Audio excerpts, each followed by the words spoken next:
What's up, beautiful people? Welcome back to my channel. Thank you so much for stopping by today. We're going to dive right into today's video real quick because there's a lot to discuss and a lot to unpack in today's video. And I kind of struggled with making this video because I know that if it gets into the wrong hands, a lot of people might misinterpret what I'm trying to say. So I will be very straightforward and just, make sure that I emphasize what I'm talking about so that people don't think that I mean something else. And we're just going to be discussing, does it really make sense to still relocate in 2024 as an international student to Canada? I'm currently an international student in Canada, and I just have gotten a whole bunch of emails and messages, from different people saying, I got admission, I'm coming with my husband, with 3 children, does it still make sense to come? Is it a wise financial decision to come? And I've been responding to a lot of those emails, but I know that there are also people out there that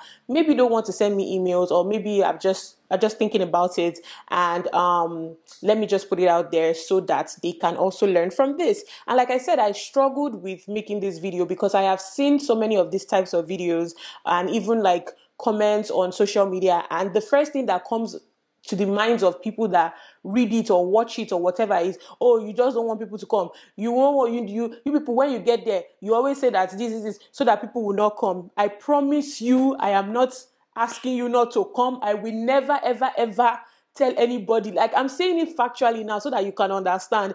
I will never ever in this world tell somebody not to come to Canada or not to relocate to the UK or US or whatever. I would never, I have no right to tell anybody what to do with their life. So I would never tell you not to relocate as an international student or whatever other means or pathway that you might have. However, I can share my 2 cents about, things that are going on, or how to even prepare you when you're coming. So that will just help you smoothing out the process. That is what I would do, because listen, I know be God.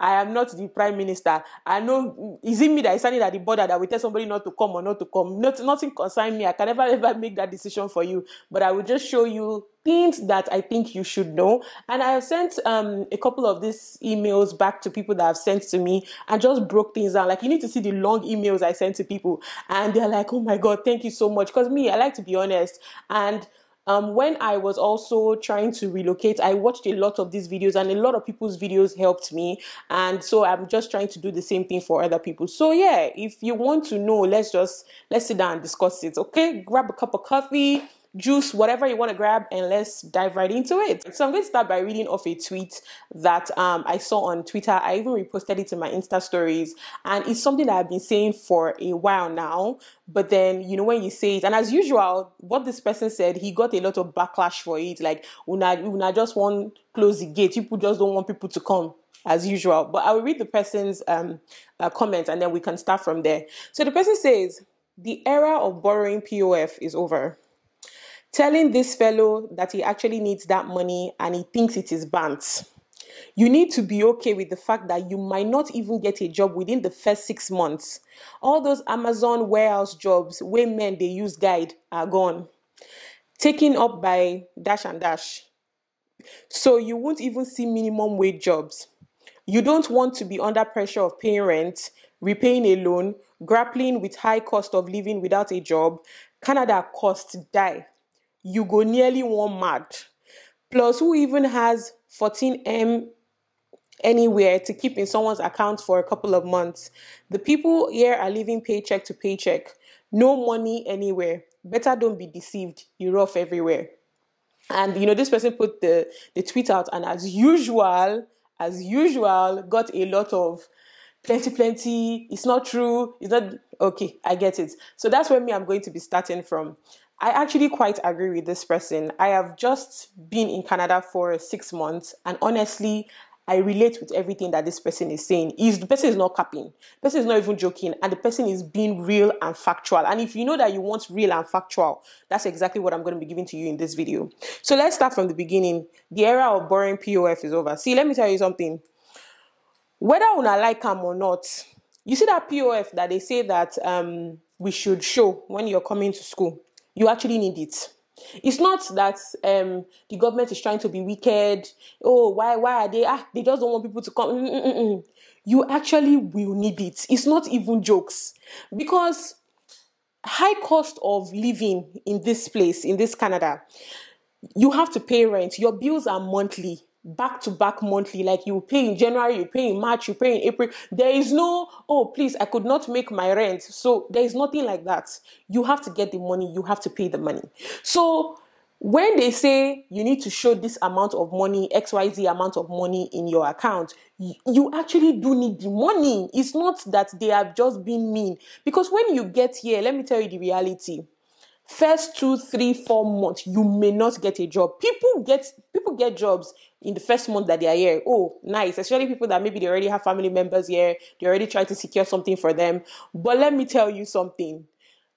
The jobs that we all thought was here, today.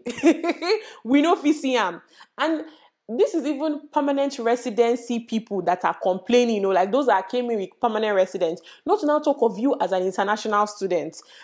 To see the job, gone, na wahala. And mind you, I'm not saying that there are no jobs. There are jobs, but before you will get the job, if you are God's chosen person, you can sit down and you're watching me like, no, my own cannot be like that. No problem. If you believe that God has told you that, don't worry, as you are getting there like this, in the first month you will get a job, you will get a job. I actually have somebody that it happened to, my close friend here. Like, God literally told him to, he got here, and God, I think I told it in the story in one of my vlogs. He got here, and he even got here late because his flight was delayed, so many things like that. We already even arrived before him. We had even started classes before him.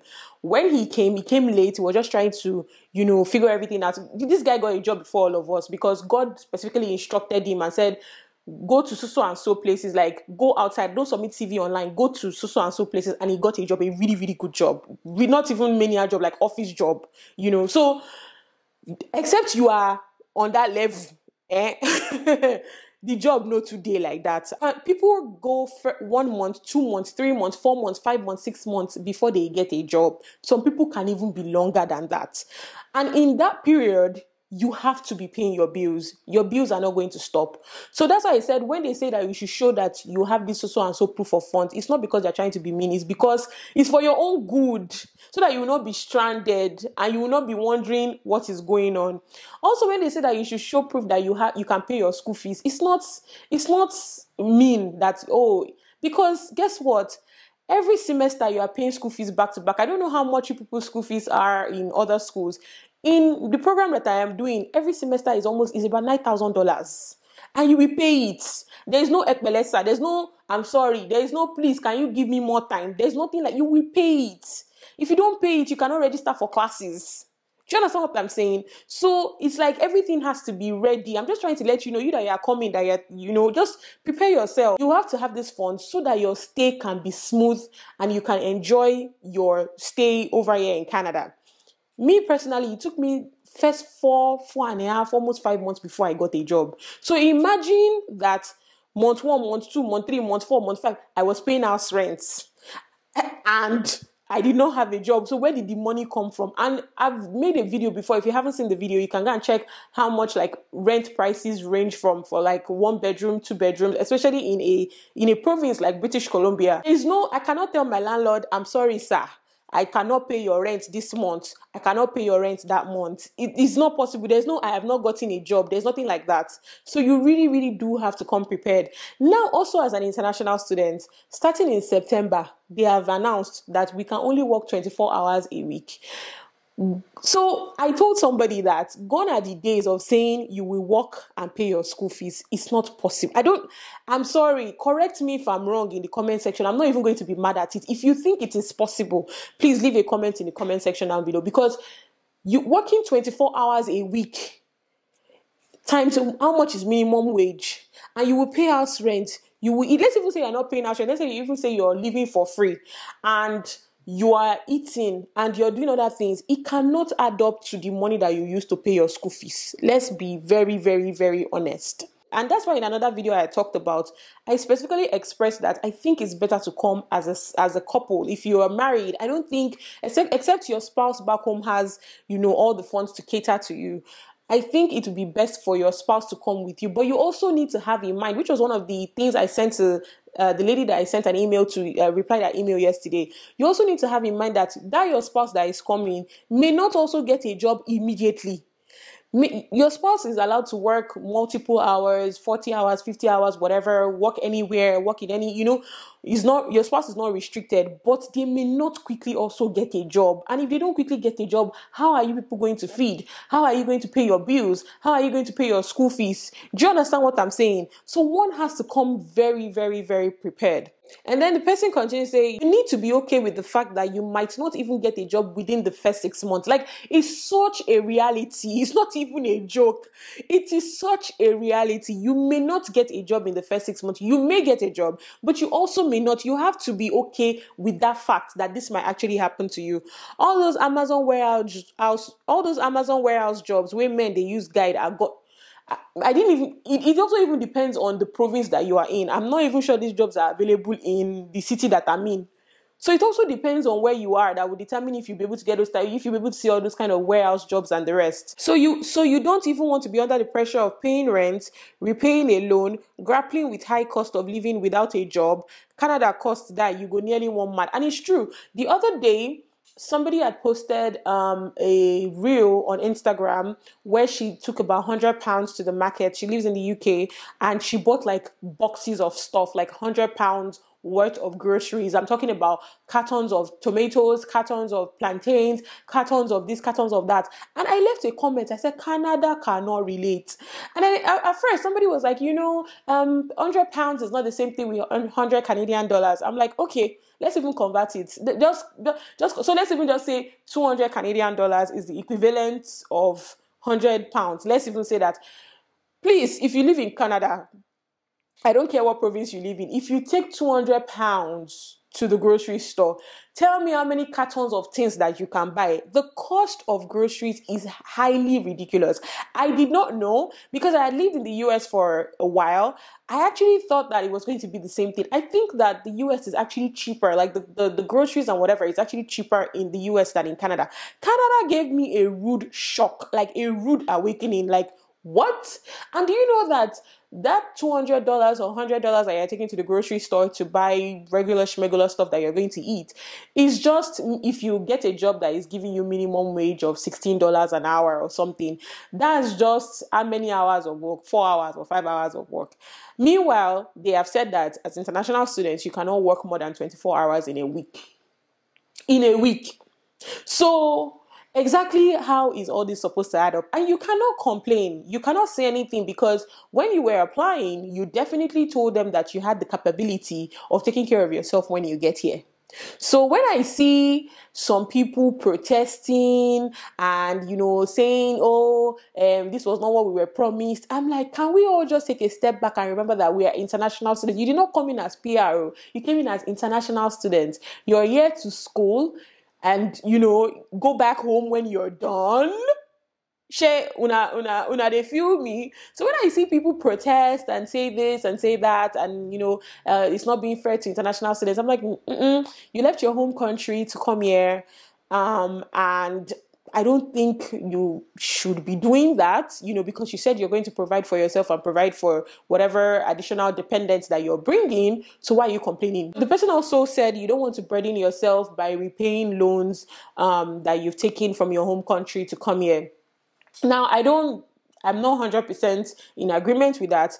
I feel like you can take loans from your country, whether from the bank or from your family friend or something, but just have in mind that maybe you will tell the bank or you will tell the person you're borrowing money from that, I may not be able to pay in the first 5-6 months, but then after that, I'll start paying back gradually. Like I just need everybody to realize that it's not, because I've seen people say, when you just come to Canada, you get a job. Once you get a job, gone are the days of, I will come to Canada, I will go to school and be working and be paying my school fees. That era is over. The people that enjoyed that were the people that came in 2020 during COVID, 2021, 2022. Those people were allowed to work unlimited hours. Like people were working 60 hours a week, 70 hours a week. Some of them were not even going to school. just working, and they were, making money, in different areas. But now it has gotten to the point that they've even banned that. So you can only work 24 hours a week. So how exactly do you think it's going to add up? So if somebody somewhere, an agent, is telling you that don't worry, when you come, you start working. When you are working, you'll be able to pay your school fees. That person is lying to you. That person is lying to you. Back to the original question that we are addressing in today's video.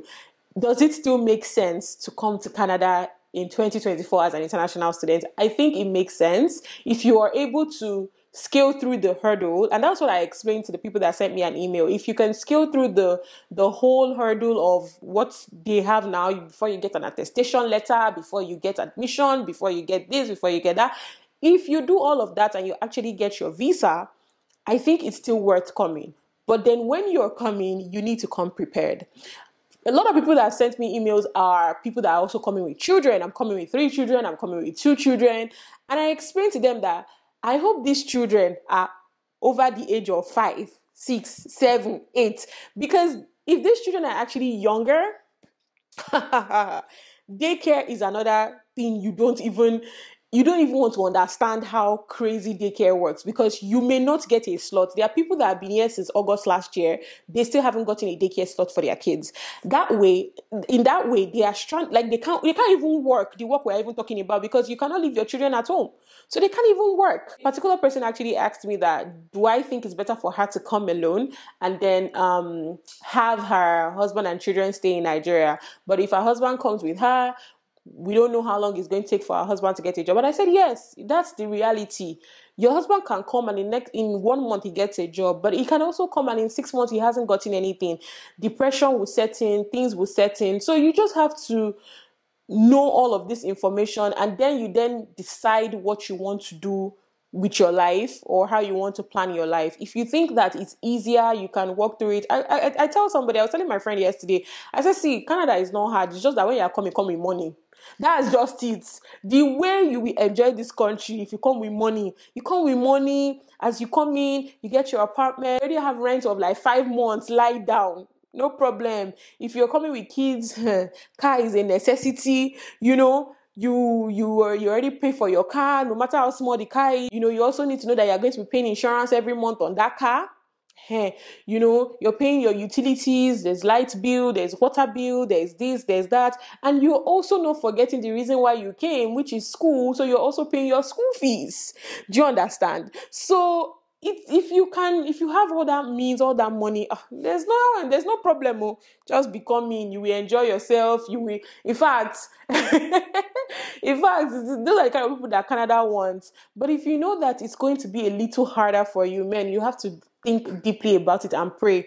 If you know that, I don't know where this money is going to come from, just pray. Let God open your eyes and say, this is where I think the money is going to come from. Because if you just come here with the unknown, like, we go wing 'em. We go rough 'em anyhow. Easy to rough one for Canada. Whoa. Easy to rough one for Canada. So yeah, the whole point of this video is that yes, it is still a good decision if you want to come to Canada in 2024 as an international student and even beyond, but you just have to come prepared, especially financially prepared, because you will be drained. Even the people that come financially prepared, you still get some kind of thing, because for example, daycare, you have your money to pay, but you're not even getting a slot for your child. Some things will still drain you. So just come prepared and, just put everything in God's hand so that God can be able to direct you. Even be that is this province you have your eyes on, and God is like, no, don't go there, go to this other province, and things will work smoother for you. So yes, it's still very, very possible for you to come to Canada as an international student. It makes sense to come, but just come fully prepared. That's what I have to tell you guys. Thank you guys so much for watching this video. I hope you guys have learned a thing or two.